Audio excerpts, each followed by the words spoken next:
मुझे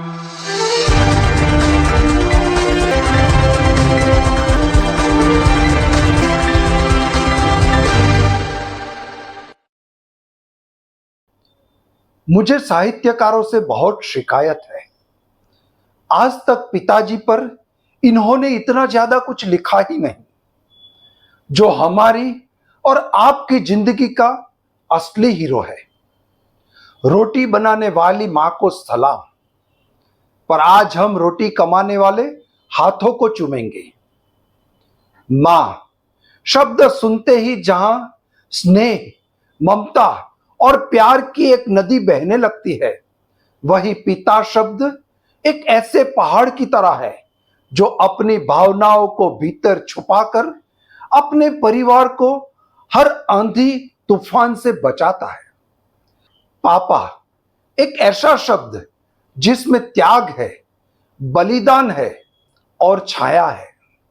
पापा पापा वो शख्स है जो अपने सपनों को कुर्बान कर देता है ताकि उसके बच्चों के सपने पूरे हो सके।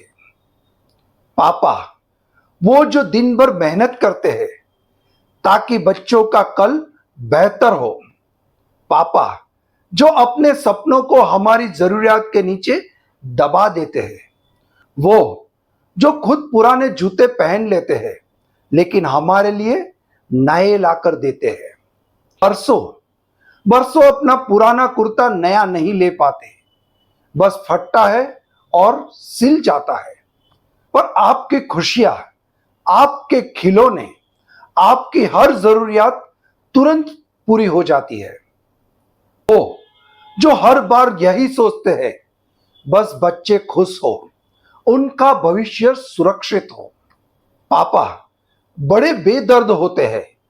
जब हम गिर जाते हैं तो मां हमें झट से उठा के गोदी में ले लेती है, लेकिन पापा खींचकर जमीन पर खड़ा करते हैं और कहती है, मजबूत बनो। तब हमें उनका प्यार, उनका सलीका हमें पता नहीं होता है। मन ही मन उन्हें नफरत भी करते हैं। वो जानते हैं गिरकर तुम्हें खुद ही उठना पड़ेगा। कभी सख्त लगते थे आप, लेकिन अब समझ आता है कि आपकी ये सख्ती में एक डर था कि कहीं हमें ये दुनिया तोड़ न दे। स्कूल की फीस, ट्यूशन की फीस, हमारे छोटे छोटे शौक, इन सब के पीछे आप थे। वो घिसा हुआ बटवा और उसमें रखी आपकी हिम्मत, वही हमारी सबसे बड़ी दौलत थी। दुनिया के लिए आप एक साधारण इंसान हो सकते हैं, लेकिन मेरे लिए आप सुपर हीरो हो। हमने अक्सर देखा है कि पिता ज्यादा बोलते नहीं है। वो कभी आई लव यू नहीं कहते, वो बार बार हमें गले भी नहीं लगाते, लेकिन जब हम बीमार होते हैं वो रात भर जगते हैं। कभी उनकी चप्पल टूट जाए तो महीना उसे चला लेते हैं, लेकिन जब हमें नया फोन चाहिए तो सबसे पहले वही पैसे जुटाते हैं। वो कभी थकते नहीं, वो कभी रुकते नहीं, क्योंकि उनके लिए सबसे बड़ा धर्म परिवार होता है। पापा मैं जानता हूं कि आपने कितना कुछ सहा है, बिना कहे, बिना जताए। कभी आप रोए भी होंगे शायद, पर हमें हंसाने के लिए आपने अपने आंसू छुपा लिए होंगे। लेकिन अफसोस की बात यह है कि हम अक्सर उनकी मौजूदगी को नजरअंदाज करते हैं। पिता का प्यार उतना ही गहरा होता है जितना सागर, उतना ही शांत, लेकिन उतना ही मजबूत। आज बस इतना ही कहना है, आपने कभी अपने सपने पूरे नहीं किए क्योंकि आप हमारे सपनों के लिए जागते रहे।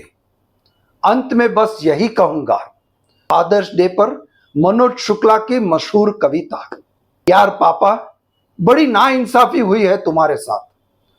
लोग मां के बारे में बड़े बड़े गीत लिख गए और तुम पीछे रह गए। पर यह बात दिल पर मत लेना, सबको माफ कर देना। तुम क्या हो ये किसको एहसास भी नहीं है। तुम्हारी कुर्बानियां लिख पाए वो कलम तो विधाता के पास भी नहीं है। आप मेरे लिए सिर्फ एक इंसान नहीं हो पापा, आप मेरी दुनिया हो। थैंक यू पापा। दोस्तों, मिलते हैं ऐसे ही विजार्ड रिपोर्ट के साथ। तब तक के लिए जय हिंद, जय भारत। Happy father's day.